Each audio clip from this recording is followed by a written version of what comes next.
Dulur-dulur, jumpa lagi di kanal Teologia Publika.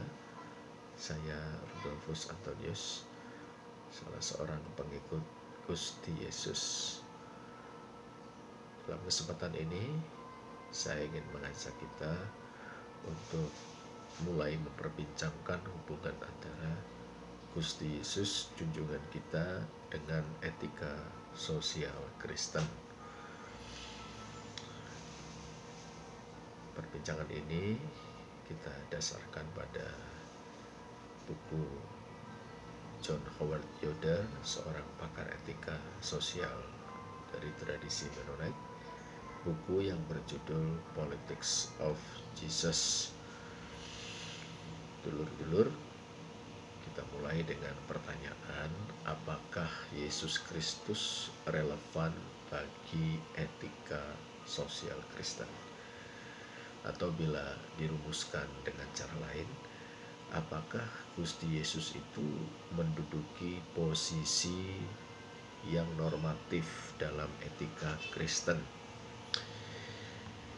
Nah, menurut John Howard Yoder, lazimnya Yesus Kristus tidak dipandang relevan bagi etika sosial Kristen. Yesus Kristus tidak dipandang menduduki posisi normatif dalam etika sosial Kristen. Tanda petik, konsensus ini dipertahankan dengan berbagai argumen yang berbeda. Argumen pertama mengatakan bahwa etika Yesus itu bersifat darurat atau ad interim ethics. Pewartaan bahwa kerajaan Allah sudah dekat, pewartaan Yesus ditafsirkan secara apokaliptik. Kiamat akan terjadi sebentar lagi. Dunia yang penuh dosa ini akan dihancurkan oleh Allah melalui sebuah katastrofi kosmik. Dunia baru yang bercirikan keadilan, kedamaian, kesejahteraan, dan kebahagiaan akan menggantikan dunia yang lama. Situasinya benar-benar gawat, darurat. Orang harus bertobat dan menjalani hidup yang berbeda secara radikal dari yang sudah-sudah agar terluput dari katastrofi dan mendapat bagian dalam dunia yang baru. Ajaran Yesus sebagaimana kita baca dalam khotbah di bukit atau khotbah di padang misalnya, adalah petunjuk untuk hidup di masa darurat itu. Ya, ketika ternyata kiamat tidak kunjung terjadi, maka rupanya etika Yesus kehilangan relevansinya.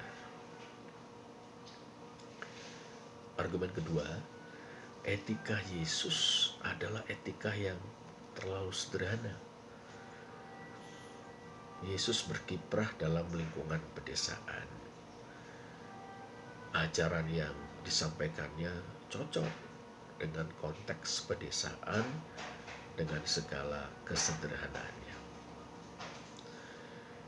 Karena itu sulit untuk membayangkan etika Yesus bisa diterapkan dalam konteks perkotaan yang dinamis dan sangat kompleks. Itu argumen kedua. Argumen ketiga, etika Yesus adalah etika yang diajarkan dan dihidupi oleh kalangan yang tidak mengelola kekuasaan dalam masyarakat. Selama kurang lebih 3 abad dalam sejarahnya itu kan, kurang lebih 3 abad pertama ya, umat Kristen hidup sebagai kaum yang tidak berkuasa, bahkan sering menjadi sasaran kezoliman penguasa. Nah, dalam konteks itu etika Yesus cocok bagi mereka. Tapi setelah umat Kristen menjadi kelompok yang berkuasa dan pemimpin-pemimpin mereka terlibat dalam pengelolaan kekuasaan dalam masyarakat, nampaknya mereka membutuhkan lebih dari sekedar etika kaum tertindas. Itu argumen ketiga. Argumen keempat, pesan Yesus katanya bersifat eksistensial, bukan etis sosial. Yesus berurusan dengan perkara spiritual, bukan perkara sosial. Yesus berurusan dengan yang eksistensial, bukan yang konkret. Alih-alih perubahan sosial yang diwartakan Yesus adalah suatu ajakan bagi tiap orang untuk tiba pada pemahaman diri yang baru, a new self-understanding. Oleh karena itu, segala perkara dan segala perkataan dan perbuatan Yesus yang kedengaran atau kelihatan memiliki sifat etis sosial, ya, mestinya dilihat sekedar sebagai tanda petik baju atau kemasan dari pesan eksistensial atau spiritualnya. Itu argumen keempat. Argumen kelima mengatakan Yesus itu seorang monoteis radikal. Ia ingin mengajak manusia beralih dari nilai-nilai yang bersifat lokal, terbatas, sementara kepada Dia, Allah yang esa, yang berdaulat dan satu-satunya yang layak disembah. Beralih kepada yang esa itu. Nah, kehendak Allah tidak bisa disamakan dengan yang terbatas dan relatif, termasuk jawaban etis sosial atau nilai manusiawi apapun. Itu argumen kelima. Argumen keenam, Yesus datang untuk memberikan nyawanya sebagai tebusan dosa bagi umat manusia. Tujuannya adalah memulihkan persekutuan manusia dengan Allah, bukan mentransformasikan masyarakat. Ya, itu 6 argumen. Dulur-dulur yang menyangka normativitas atau relevansi Yesus bagi etika sosial Kristen. Nah, kita patut bertanya, apa sih implikasi dari pandangan ini? Jangan-jangan sebagai orang Kristen kita harus mencari norma atau patokan yang lain bagi etika sosial Kristen. Bila kita berkecenderungan konservatif, mungkin kita akan mencari norma atau patokan dari hukum-hukum perjanjian lama. Seperti misalnya yang dilakukan oleh para penganut Christian Reconstruction atau teonomi yang pernah populer pada dekade 1980-an, 1990-an di Amerika Serikat. Dan bila kita berkecenderungan liberal, gitu ya, mungkin kita akan mencari norma atau patokan tersebut dari berbagai teori etis sekuler, etika filosofis lah. Sebutlah misalnya ada deontologi, ada utilitarianisme, kontraktualisme, dan sebagainya. Dulur-dulur, kita ini kan mengaku Yesus Kristus sebagai Tuhan dan Kristus. Ada ungkapan Tuhan dan Kristus ya. Bisa kita lihat dalam Kisah Rasul 2 ayat 36. Ya, kalau beliau itu, Gusti Yesus itu Tuhan dan Kristus,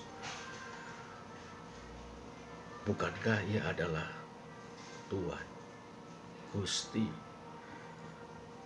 Lord dalam segenap aspek kehidupan kita? Dan dengan demikian normatif bagi etika sosial Kristen kita. Kita juga percaya bahwa Yesus Kristus adalah firman yang menjadi manusia. Yohanes 1 ayat 14. Guna menyatakan Allah kepada umat manusia. Yohanes 1 ayat 18. Itu berarti Gusti Yesus itu menyatakan siapa Allah bagi manusia. apa yang dilakukannya bagi umat manusia dan apa yang dikehendakinya atas umat manusia. Semuanya itu dinyatakan oleh Gusti Yesus. Nah, terkait dengan kehendak Allah di kancah kehidupan sosial, dengan dimensi ekonominya, dimensi politisnya, dimensi kulturalnya, tidakkah semestinya Gusti Yesus menduduki posisi yang normatif bagi kita? Kita juga menyatakan dulur-dulur, ya, menyatakan diri kita sebagai pengikut Gusti Yesus. Kitab-kitab Injil memberi kesaksian tentang jalan hidup dan ajarannya di kancah kehidupan sosial pada zamannya, dengan berbagai dimensinya, termasuk dimensi politik. Nah, tidakkah sebagai pengikutnya kita itu seyogianya memandang dia normatif bagi etika sosial kita? Tentu saja kita mesti secara serius menggumuli hukum-hukum, bahkan pesan para nabi dalam perjanjian lama. Semua itu syarat dengan etika sosial. Tapi tidakkah kita perlu membaca semuanya itu dalam terang Yesus Kristus, junjungan kita? Yesus Kristus ya, menjadi prinsip hermeneutik kita untuk memaknai hukum-hukum dan pesan para nabi perjanjian lama. Tentu kita juga harus mengapresiasi berbagai teori etika sekuler, etika filosofis. Sesungguhnya teori-teori itu memberi kita pemikiran yang sangat berharga untuk memahami pergumulan etis manusia, khususnya di zaman sekarang ini. Tapi kita juga perlu membaca teori-teori tersebut dari titik bijak kita sebagai para pengikut Gusti Yesus, murid-murid Gusti Yesus. Dengan jalan itu, teori-teori tersebut akan memperkaya pemikiran kita, mempertajam daya analisis kita. Pada saat yang sama kita menyadari bukan dari teori-teori etika tersebut, melainkan dari jalan hidup dan ajaran Gusti Yesus itulah kita membangun model atau paradigma etika sosial kita. Saya Rudolfus Antonius, salah seorang pengikut Gusti Yesus. Gusti Yesus memberkati.